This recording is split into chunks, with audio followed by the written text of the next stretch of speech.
जिले के एक छोटे से गांव सूरजपुर, उसमें एक गरीब किसान परिवार रहता था।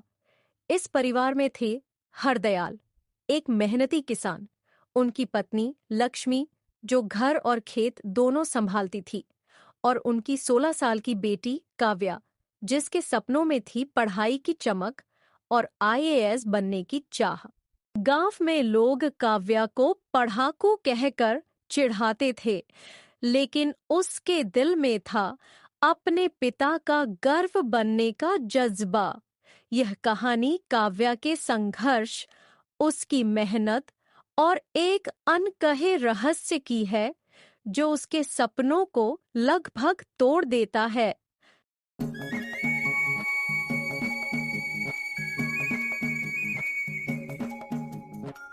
बाबूजी, ये धान की फसल इस बार अच्छी होगी ना?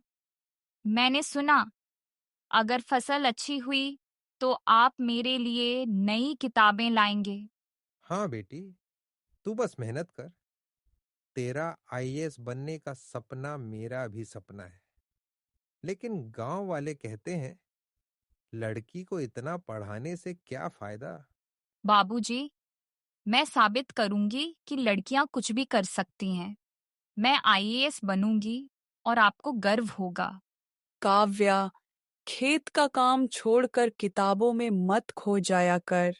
गांव में लोग बातें बनाते हैं। तभी गांव का साहूकार रमेश चंद आता है और बोलता है, हरदयाल, कर्ज का क्या हुआ? 2 महीने हो गए, ब्याज बढ़ता जा रहा है। साहूकार जी, फसल बिकेगी तो सब चुका दूंगा। थोड़ा समय दीजिए। अगर समय पर कर्ज नहीं चुकाया तो ये खेत मेरा होगा। और हाँ, अपनी बेटी की शादी की सोचो, पढ़ाई से क्या मिलेगा। काव्या अपने स्कूल में देर से पहुंचती है, क्योंकि वह सुबह खेत में काम कर रही थी। काव्या, फिर देर? पढ़ाई छोड़कर खेतों में समय बर्बाद करती हो? सर, घर की मजबूरी है, लेकिन मैं रात को पढ़ती हूँ। अरे, आईएएस बनने चली है। गांव की लड़की आईएएस बनेगी, ये मजाक अच्छा है। काव्या चुप रहती है, लेकिन उसकी आंखों में जज्बा चमकता है। रात को जब सब सो जाते हैं, वह मिट्टी के तेल के लैंप की रोशनी में पढ़ाई करती है और मन में सोचती है, मैं दिखाऊंगी, मेरी मेहनत रंग लाएगी। काव्या अगले दिन शाम को बाजार जाती है, अपने पिता के लिए दवा लेने। वहां वह रमेश चंद को एक अजनबी से गुप्त बात करते सुनती है। ये खेतों की जमीन बहुत कीमती है। शहर के बिल्डर इसके लिए लाखों देने को तैयार हैं। हरदयाल को और दबाओ, वह हार मान लेगा। यह सब सुनकर काव्या चौंक जाती है। उसे समझ आता है कि रमेश चंद उनके खेत को हड़पने की साजिश रच रहा है। वह घर दौड़ती है और अपने पिता को सब बताती है। बाबूजी, रमेश चंद हमें बर्बाद करना चाहता है। उसने हमारे खेत को बेचने की योजना बनाई है। बेटी, हम क्या करें? मेरे पास कोई रास्ता नहीं है। बाबूजी, मैं पढ़ाई करके इस गांव की तकदीर बदलूंगी, लेकिन पहले हमें रमेश की साजिश को रोकना होगा। काव्या दिन रात पढ़ाई करती है। वह गांव के स्कूल की सबसे होनहार छात्रा बन जाती है। लेकिन एक दिन रमेश चंद स्कूल आता है और राम प्रसाद से कहता है कि काव्या को पढ़ाई छोड़कर शादी कर लेनी चाहिए।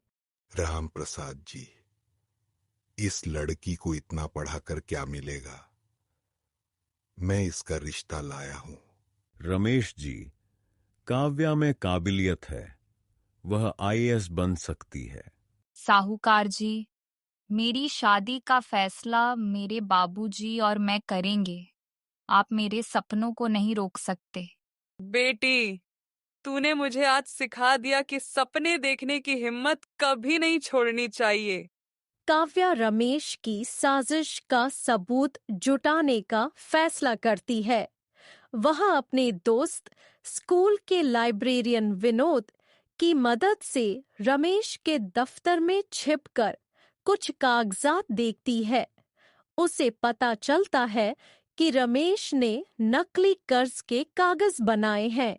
ये कागजात पुलिस को देने होंगे। रमेश ने हमारे साथ साथ गांव के और किसानों को ठगा है। लेकिन रमेश को काव्या की योजना का पता चल जाता है। वह उसे धमकाता है। तूने मेरे खिलाफ सबूत जुटाए, अब देख तेरा परिवार सड़क पर आएगा।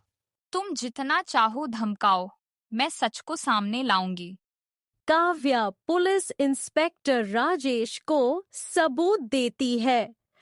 पुलिस रमेश को गिरफ्तार करती है और गांव के किसानों के खेत बच जाते हैं। कई साल बाद काव्या यूपीएससी की परीक्षा देती है। वह रात दिन मेहनत करती है और आखिरकार परिणाम का दिन आता है। काव्या का नाम आईएएस की सूची में होता है। वह खुशी से रो पड़ती है। काव्या खुशी के कारण रो पड़ती है और अपने बाबूजी को कॉल करके बोलती है, बाबूजी, मैंने आपका सपना पूरा कर दिया।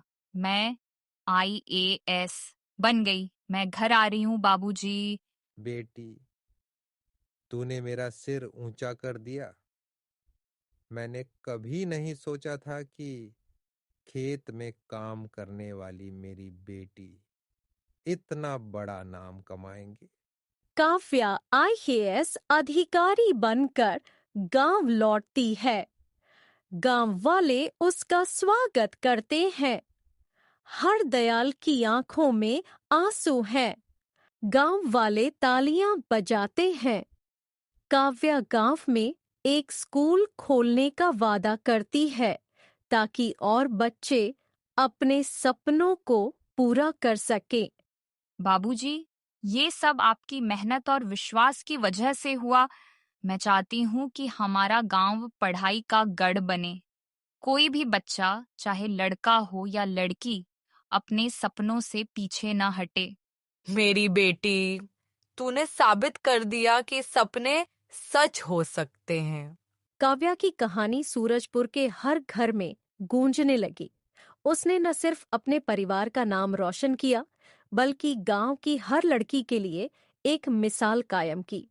उसका जज्बा, उसकी मेहनत और उसका विश्वास सिखाता है कि गरीबी और मुश्किलें सपनों को रोक नहीं सकती, अगर मन में हिम्मत हो।